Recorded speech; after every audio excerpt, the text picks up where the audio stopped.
Hello दोस्तों इस video में हम समझेंगे स्टॉक के बारे में। आपकी कोई भी ऐसी क्वेरी हो स्टॉक से रिलेटेड, चाहे वो रिपोर्ट देखने की हो, चाहे वो स्टॉक को फिल्टर करने की, या किसी भी तरह से कोई भी अगर क्वेरी है तो यहाँ पे आज क्लियर होने वाली है। आप बने रहे मेरे साथ। तो चलिए स्टार्ट करते हैं। आप अपने मार्क सॉफ्टवेयर को जैसे ही ओपन कर लेंगे तो आपको मेन्यू सेक्शन में एक स्टॉक्स का मेनू मिलेगा और इसके अंदर काफ़ी सारे ऑप्शन आप देख रहे हैं। तो यहाँ पे सबसे पहला ऑप्शन हम समझ लेते हैं करंट स्टॉक का। जैसे ही आप करंट स्टॉक पे क्लिक करेंगे तो यहाँ पे ये करंट स्टॉक वो हैं जो लाइव आपके पास बच गए हैं सेल परचेज करने के बाद।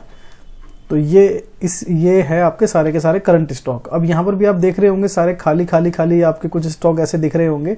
अगर आप चाहते हैं कि आपको यहाँ पे सिर्फ वही स्टॉक दिखे जो अभी आपके पास लाइव है, अवेलेबल है, तो यहाँ पे आप कीबोर्ड से F10 की प्रेस करें। तो जैसे ही आप F10 की प्रेस करेंगे तो यहाँ पे वही स्टॉक दिखेगा जो स्टॉक आपके पास अवेलेबल है। जो स्टॉक आपके पास नहीं है वो अब आइटम आपको कोई सा नहीं दिखेगा। और वापस आप वैसे ही करना चाहते हैं जिसमें आपके सभी तरह के स्टॉक दिखें तो दोबारा से आप F10 की प्रेस कर दें अपने कीबोर्ड से। तो अब यहाँ पर सारे के सारे ऐप के आइटम वैसे ही आ जाएंगे। और उसके बाद नेक्स्ट जो हमारा ऑप्शन है वो है स्टॉक एनालिसिस। ये बहुत पावरफुल ऑप्शन है, बहुत अच्छा ऑप्शन है। ये नया ही ऑप्शन अभी रिलीज हुआ है तो इसके बारे में हम बाद में बात करते हैं वीडियो के लास्ट में। और उसके बाद हम बात कर लेते हैं फिल्टर स्टॉक की। जैसे ही आप फिल्टर स्टॉक पे आप क्लिक करेंगे तो यहाँ पे कुछ ऑप्शन देखेंगे आप।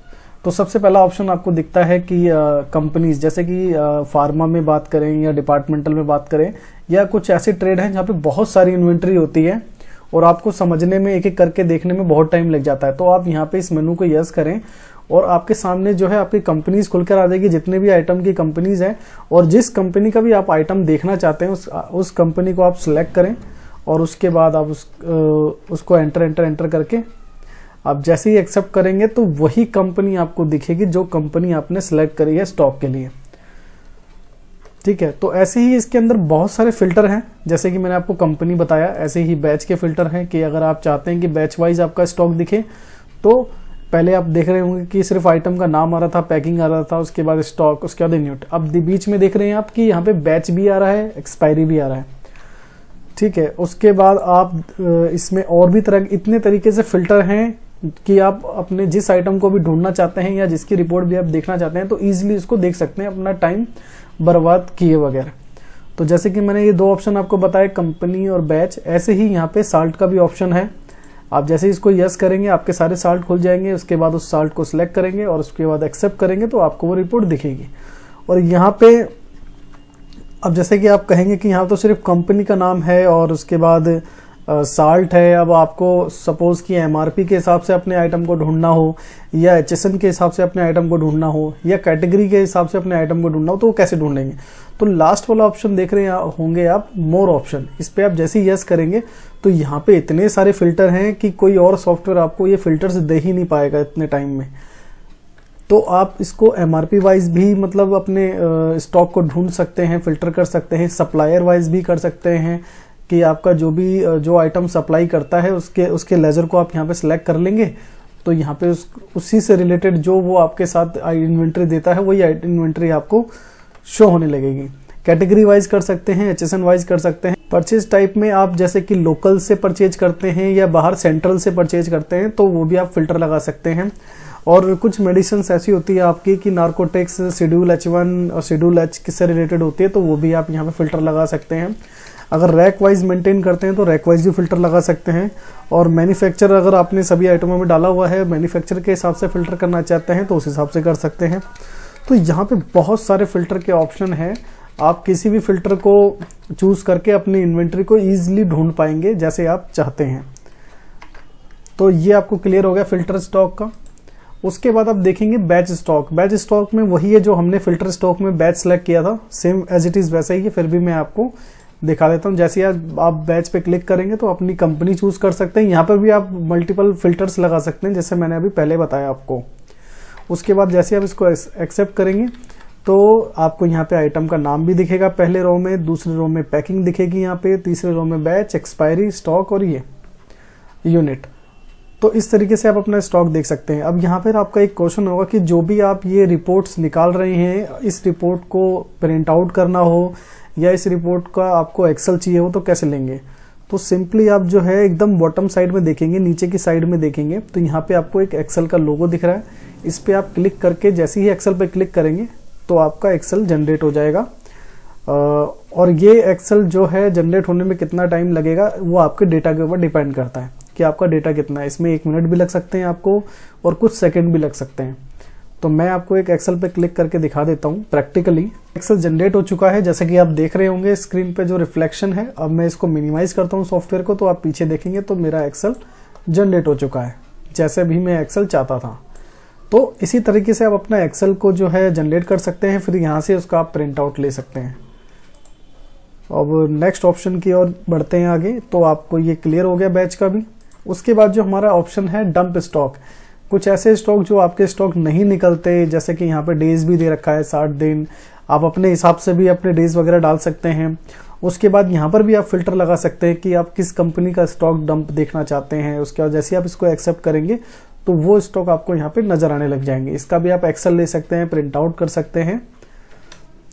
और उसके बाद जो आपको नेक्स्ट है वो ban, hold and ban stock. जो स्टॉक आप होल्ड कर देंगे, बैन कर देंगे, उसकी रिपोर्ट आप यहाँ पे देख सकते हैं।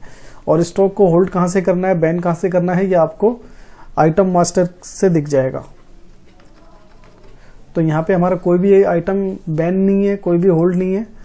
और जैसे ही आप देखेंगे इसमें अब है अगला स्टॉक वैल्यूएशन। ये बहुत इंपॉर्टेंट है सभी ट्रेडरों के लिए, चाहे वो फार्मा में हो, चाहे जनरल हो, चाहे किसी भी ट्रेड से बिलोंग करता हो। स्टॉक वैल्यूएशन बहुत इंपॉर्टेंट है। जैसे आप इस पर क्लिक करेंगे तो आपको यहाँ पे ये पता लगता है कि आपका जो भी स्टॉक है उसका वैल्यूएशन कितना है। जो भी आपकी दुकान में माल रखा है, जो भी चाहे आप B2B में हो चाहे B2C में हो, तो जितने का भी आपका माल है वो किस तरह से आप देखना चाहते हैं, अपनी कॉस्ट के अकॉर्डिंग देखना चाहते हैं या फिर MRP के अकॉर्डिंग देखना चाहते हैं या फिर अपने परचेज रेट के हिसाब से देखना चाहते हैं, तो वो सभी आप यहाँ पे देख सकते हैं। तो जैसा कि आप यहाँ पे खुद से भी आप पढ़ सकते हैं, समझ सकते हैं। और यहाँ पे भी आपको फिल्टर के ऑप्शन मिल रहे हैं कि अगर किसी पर्टिकुलर एक कंपनी का स्टॉक देखना चाहते हो तो वो भी आप देख सकते हो। जैसे डिपार्टमेंटल में हिंदुस्तान यूनिलीवर बहुत सारे प्रोडक्ट देती है एक ही दुकान पर, तो आप ये देखना चाहो कि हिंदुस्तान यूनिलीवर के कितने तक का, मतलब कितने वैल्यूएशन तक स्टॉक है आपके पास, तो वो भी अच्छे से फिल्टर कर सकते हो आप। तो मैं यहाँ पे जो है ऑटोमेटिक यहाँ पे बाय डिफॉल्ट सेट रहता है कॉस्ट, और मैक्सिमम जो देखते हैं हम स्टॉक वैल्यूएशन वो कॉस्ट के हिसाब से ही देखते हैं। तो पहले मैं कॉस्ट के हिसाब से दिखा देता हूँ आपको स्टॉक वैल्यूएशन। तो जैसे ही मैंने स्टॉक वैल्यूएशन किया तो आपको ये नीचे की साइड में दिखेगा, जैसे कि आप देख रहे हैं। जैसे यहाँ पे जो स्टॉक का वैल्यूएशन है मेरे, वो है 1,06,519 रुपये का। और अगर मुझे देखना है ये अब कि ये स्टॉक बिकने के बाद मेरे पास कितना पैसा आ सकता है, तो यहाँ पे आप MRP के हिसाब से अगर सेल करते तो MRP चूज करके एक्सेप्ट करेंगे तो यहाँ पे मुझे दिखेगा 1,28,321 रुपये का, जो मुझे मिलेगा बिकने के बाद। या फिर आप B2B में काम करते हैं तो आप अपने पहले से ही रेट सेट करके रखते हैं AB, तो उसके हिसाब से भी आप देख सकते हैं। और इसमें भी आपका अगर ये क्वेश्चन है कि जो आपने स्टॉक वैल्यूएशन देखा है उसका हमें एक्सेल वगैरह निकालना है, तो हर एक ऑप्शन में एक्सेल का ऑप्शन आपको नीचे ही दिखेगा, आप इस पर क्लिक करके निकाल सकते हैं एक्सेल। उसके बाद हम नेक्स्ट ऑप्शन देखते हैं इसमें, तो वो है मिनिमम लेवल और मैक्सिमम लेवल। ये जो है इसकी रिपोर्ट आपको देखने से पहले अपने आइटमों को सेट करना होता है। इसी के हिसाब से मैं आपको इन्वेंट्री में ले चलता हूँ। अब ये जितनी भी इन्वेंट्री है, अब जैसे ही आप कोई नया आइटम बनाते हैं तो आपको एक ऑप्शन देखने को मिलता है मोर ऑप्शन के अंदर। मोर ऑप्शन के अंदर आपको एक ऑप्शन देखने को मिलता है कि मिनिमम क्वांटिटी, और यहाँ पे आप देखेंगे तो मैक्सिमम क्वांटिटी। ये क्या है कि जो भी आप आइटम बना रहे हैं या जो भी आपका आइटम है, आप ये चाहते हैं कि मेरे पास सपोज कि मोबाइल के पावर बैंक की बात कर लेते हैं, मैं ये चाहता हूँ कि मेरे पास पावर बैंक मेरी दुकान में कम से कम 10 होना चाहिए और ज़्यादा से ज़्यादा 15 होना चाहिए। अगर आपके पास 15 से ऊपर अगर पावर बैंक आ जाते हैं तो आप उसको अरेंज करेंगे या फिर वापस भेजेंगे अपने वेंडर को, या आपके पास पावर बैंक 10 से नीचे हो जाते हैं तो आपको उसकी रिपोर्ट मिल जाएगी कि आपके पास 7 पावर बैंक बचे हैं, 3 पावर बैंक की आपको ज़रूरत है। तो इस तरीके से जो है ये मिनिमम मैक्सिमम लेवल काम करता है। आप सभी आइटमों के अंदर डालकर रखेंगे पहले से, तभी इसकी रिपोर्ट आपको देखने को मिलेगी। जैसे कि मैंने कुछ आइटमों में, एक दो आइटमों में मैंने डाल के रखा है आपके टेस्टिंग के लिए, तो उसको हम चेक कर लेते हैं। जैसे मैंने मिनिमम पे काम क्लिक किया, और यहाँ पर भी आप फिल्टर लगा सकते हैं। आपको मैक्सिमम हर जगह फिल्टर लगाने का ऑप्शन मिलेगा। तो जैसे आप इसको एक्सेप्ट करेंगे, तो मैंने इन दो आइटमों पे लगाया हुआ है कि मिनिमम मेरे पास ये 40 का स्टॉक होना चाहिए, और मैक्सिमम मैंने इसमें डाल रखा है 45 का। तो आप देखेंगे कि मेरे पे 40 का स्टॉक होना चाहिए, लेकिन मेरे पे करंट जो मेरे पे लाइव स्टॉक है वो 37 का है, 37 पीस का। तो इसमें मुझे ज़रूरत कितने की है, ये बता भी रहा है कि रिक्वायर्ड 3, मतलब कि 3 क्वांटिटी मेरे को इसमें रखना ज़रूरी है मेरे इन्वेंट्री के हिसाब से जो मैंने डिसाइड किया। और ऐसे ही जो है इसमें मैंने रखा हुआ है 20 मेरे पास मिनिमम होने चाहिए, और यहाँ पे मेरे पास 17 है, तो इसमें भी मुझे 3 की ज़रूरत है। तो जैसे आपने ये देखा, ऐसे ही सेम टू सेम आपको मैक्सिमम लेवल स्टॉक में देखने को मिलेगा। और यहाँ पर भी जो है आप अपना एक्सेल वगैरह निकाल सकते हैं। नीचे की साइड में आपको ऑप्शन मिल जाता है, ताकि आप अपना एक्सेल निकाल कर देख सकें, आप उसका प्रिंट आउट ले सकें और उसी के हिसाब से अपनी इन्वेंट्री को मैनेज कर सकें, ताकि आपको ज़्यादा समय ना लगे, ताकि आपको ढूंढना ना पड़े। जैसे और जिनके पास सॉफ्टवेयर नहीं होते हैं उनको ढूंढना पड़ता है, हर एक इन्वेंट्री को चेक करना पड़ता है, कितने पीस बचे हैं, कितने पीस नहीं बचे हैं। तो इस चीज़ में उनका बहुत टाइम खराब होता है। तो अगर आपके पास सॉफ्टवेयर है तो इस फीचर को आप यूज़ करो, आपका जो स्टॉक है बहुत अपडेट रहेगा, और आपके कस्टमर भी वापस नहीं जाएंगे अगर कोई खरीदारी करने आपसे आता है तो। उसके बाद हम बात करते हैं एक्सपायरी स्टॉक की। एक्सपायरी स्टॉक को बताने से पहले नियर एक्सपायरी जो है बहुत ज़रूरी है आपको बताना। नियर एक्सपायरी में क्या है कि जो भी आपका 3 से 4 महीने का जो भी नियर बाय एक्सपायर प्रोडक्ट होने वाले होते हैं, वो आपको यहाँ पे लिस्ट ला के दे देता है ऑटोमेटिक। तो जैसे आप इस पर क्लिक करेंगे और इसको एक्सेप्ट करेंगे, तो आपके जितने भी प्रोडक्ट होंगे वो सभी लाइन वाइज यहाँ पे आ जाएंगे, और आपको यहाँ पे उसकी एक्सपायरी दिख जाएगी। जैसा कि ये एक्सपायर होने वाला है 2021 को, यानी कि फरवरी 2021 में ये एक्सपायर होने वाला है, और ये नवंबर चल रहा है। तो आप जोड़ सकते हैं कि 3 महीने इसको मतलब रह गए हैं, 3 महीने में ये एक्सपायर हो जाएगा प्रोडक्ट।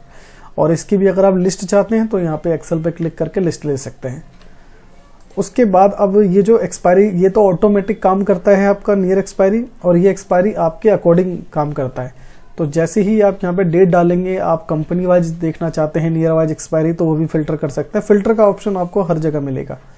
उसके बाद यहाँ पर आप डेट डालें कि आपको कब से कब तक की एक्सपायरी देखनी है। तो मैं जैसे चाहता हूँ कि 12/12/2024 तक की एक्सपायरी देखना चाहता हूँ। तो इसमें आपको एक एरो साइन भी मिलेगा कि ये जो एक्सपायरी है आप 2024 के अंदर की देखना चाहते हैं, या 24 के बाहर की देखना चाहते हैं, या एग्जैक्ट देखना चाहते हैं, या फिर बराबर मतलब इसी एग्जैक्ट इसी डेट की देखना चाहते हैं, या इसी मंथ के देखना चाहते हैं। तो ये सारे एरोज आप यूज़ करके देख सकते हैं। अब जैसे कि मैं 2024 के अंदर की एक्सपायरी देखना चाहता हूँ, और इसको मैं एक्सेप्ट कर देता हूँ, तो आप देखेंगे कि ये सारे प्रोडक्ट हैं जो 2024 के अंदर एक्सपायर हो जाएंगे, सभी प्रोडक्ट जो आपको यहाँ पे स्क्रीन पे दिख रहे हैं। और इसकी भी आप लिस्ट निकाल कर प्रिंट आउट, या फिर आप जहाँ पर भी शेयर करना चाहें तो शेयर कर सकते हैं। तो नियर एक्सपायरी ऑटोमेटिक चलता है, एक्सपायरी आपके अकॉर्डिंग चलता है। उसके बाद आप देखेंगे स्टॉक लाइफ स्टेटमेंट। आप जैसे इस पर क्लिक करेंगे, और यहाँ पे आप अपने स्टॉक की जो स्टॉक लाइफ की स्टेटमेंट है, कौन सी तारीख से कौन सी तारीख तक देखना चाहते हैं, तो ये आप यहाँ पे बता देंगे। और उसके बाद यहाँ पर भी अगर आप फिल्टर्स लगाना चाहें तो फिल्टर लगा सकते हैं। उसके बाद जैसे ही आप एक्सेप्ट करेंगे, तो आप देखेंगे कि ये जो स्टॉक है, जो मेरे पास बैच है, इस स्टॉक को आए हुए 5 दिन हो गए हैं। जैसे आप देखेंगे इसकी परचेज मेरी 20 तारीख की है, और आज देखेंगे तो 25 तारीख है, 25 नवंबर है। तो 5 दिन इसको हो गए हैं, और ये मेरी एग्जैक्ट आज ही आई है, तो आज 25 तारीख है, तो अभी इसको 0 दिन हो गए हैं। और ये मेरे 24 तारीख, ये मेरी कल परचेज आई है, तो इसको 1 दिन हो गए हैं। तो इस तरीके से आप अपने जितने भी स्टॉक लाइफ स्टेटमेंट है वो की रिपोर्ट सारी की सारी देख सकते हैं, और इसको भी आप एक्सेल वगैरह में निकालना चाहें निकाल सकते हैं। उसके बाद आपको बैच परचेज टाइप दिख जाएगा। बैच परचेज टाइप में आप जैसी डेट डालेंगे, ये क्या काम करता है कि जो भी आप जिस कंपनी का भी आप स्टॉक परचेज कर रहे हैं, वो मतलब जितनी भी इन्वेंट्री है और जो भी बैच है, वो आपके किसी लोकल वेंडर से आया है या सेंट्रल वेंडर से आया है। लोकल वेंडर की अगर आप दिल्ली शहर में हैं और दिल्ली शहर से ही आप चीज़ों को परचेज कर रहे हैं, तो वो आपका लोकल वेंडर हो गया। अगर आप दिल्ली में हैं और दिल्ली के बाद आपने यूपी से परचेज किया हुआ है, या हरियाणा से परचेज किया है, या कहीं और सिटी से परचेज किया है, तो वो आपका सेंट्रल में आ जाता है। तो इसकी रिपोर्ट भी आप यहाँ पे देख सकते हैं।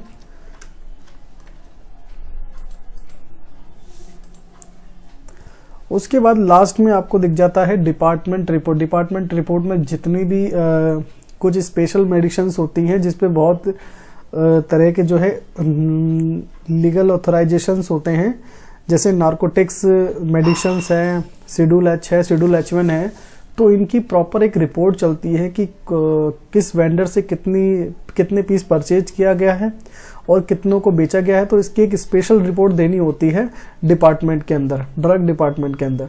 तो उसकी प्रॉपर रिपोर्ट आपको यहाँ से मिल जाती है।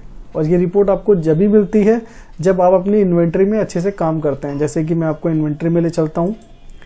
जब आप इन्वेंट्री में जाते हैं, सपोज कि ये मेडिसिन हमारा नार्कोटिक्स मेडिसिन है, तो आप जब भी आइटम को क्रिएट करें या अगर भूल जाते हैं तो उसको मॉडिफाई करें और मोर ऑप्शन में जाके इसे यस करें। और यस करने के बाद आपको लास्ट में सबसे 3 ऑप्शन मिलते हैं। नार्कोटिक्स, अगर ये मेडिसिन नार्कोटिक्स है तो इसे यस करें, अगर ये शेड्यूल H है तो इसे यस करें, अगर ये आपका शेड्यूल H1 है तो इसको भी यस करें। अब ये नॉर्मल है या टीबी है, जो भी है, तो आप यहाँ पे बता देंगे ताकि आपको प्रॉपर रिपोर्ट मिल सके जो आप रिपोर्ट लेना चाहते हैं। तभी वो रिपोर्ट आपको यहाँ पे रिफ्लेक्ट होगी कि आप कौन सी रिपोर्ट देखना चाहते हैं, और उसके बाद फिर आप इसको आगे इसका भी एक्सेल वगैरह निकाल के सबमिट कर सकते हैं।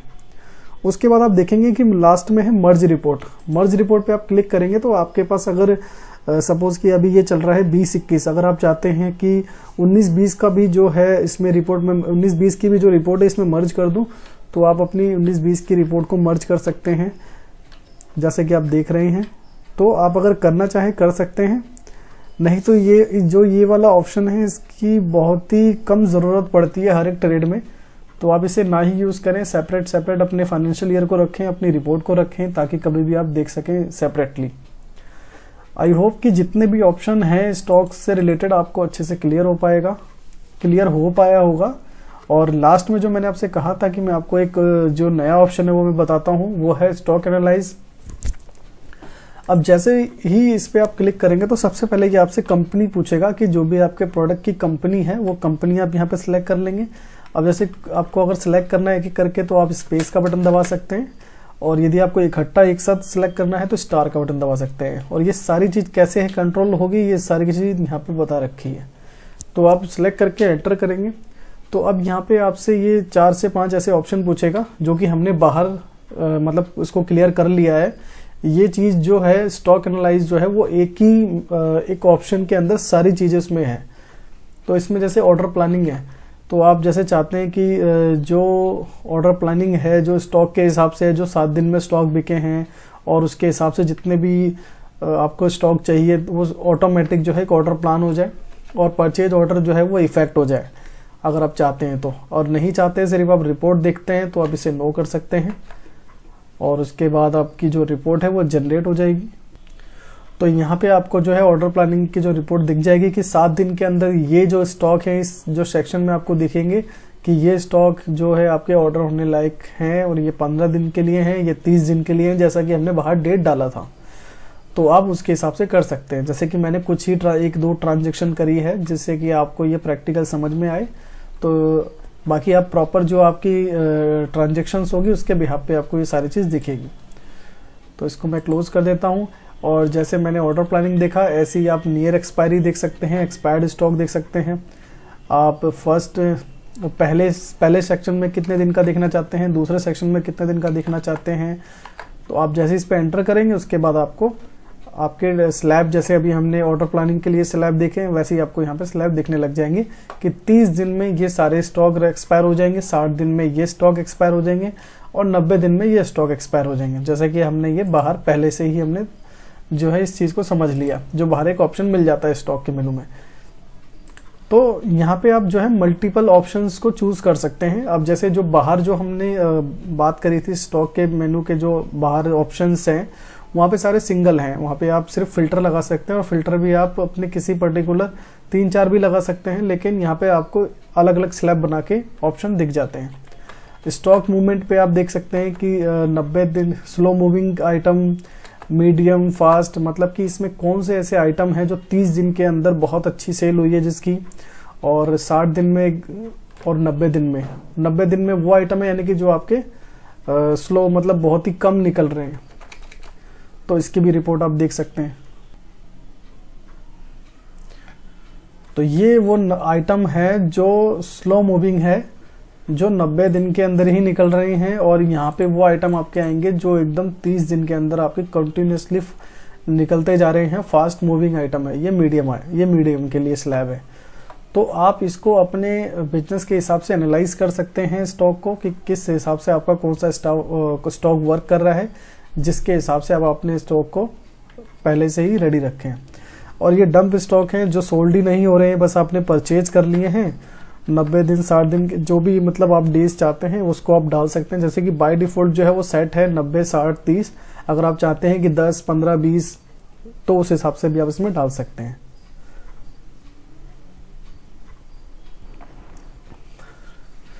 तो ये आइटम आपके डंप स्टॉक हैं जो कि खरीदे तो गए हैं लेकिन अभी तक इसकी कोई सेल नहीं है 90 दिन के अंदर। और ऐसे ही आपको अपने बैच मिल जाएंगे जो भी मतलब ये तो पूरा का पूरा इन्वेंटरी दिखाता है, पूरा का पूरा आपके आइटम को दिखाता है। और ये बैच है कि कोई ऐसा बैच है जिसको आपने परचेज कर लिया और वो बिक ही नहीं रहा, तो वो आपको यहाँ पे दिख जाएगा। उसके बाद ये मिनिमम मैक्सिमम, जैसा कि हमने पहले ही इसके बारे में बाहर बात कर ली थी कि आप इसको कितने से कितने दिन तक देखना चाहते हैं और इफेक्ट करे या ना करे उसको आप यस और नो कर दीजिए। और उसके बाद आपको यहाँ पे अपने मिनिमम लेवल के बारे में पता लग जाएगा, मैक्सिमम लेवल के बारे में पता लग जाएगा और नॉर्मल आइटम के बारे में पता लग जाएगा जो एकदम लेवल पे है कि 200 का आपने रखा था और 200 ही अभी ये अवेलेबल है पूरा। और मैक्सिमम में मैक्सिमम वाली चीज़ें आपको दिख जाती हैं और मिनिमम में मिनिमम वाली चीज़ें दिख जाती हैं। तो एक ही डिस्प्ले पे आपको सभी चीज़ें दिख जाती हैं जो भी आप मतलब चाहते हैं, जो हमें बाहर सिंगल फेस में मिलती हैं। तो ये बहुत अच्छा ऑप्शन है कि आपको इतने सारे अलग अलग ऑप्शन को चूज ना करना पड़े, आप एक ही ऑप्शन को चूज करके अपने पूरे स्टॉक की रिपोर्ट, स्टॉक की जितनी भी स्टेटमेंट्स है सभी चीज़ें आप देख सकते हैं। तो आई होप आपको अच्छे से समझ में आया होगा। और अगर कहीं भी कोई आपका क्वेश्चन है तो मुझे कमेंट करके आप पूछ सकते हैं। Thanks for watching.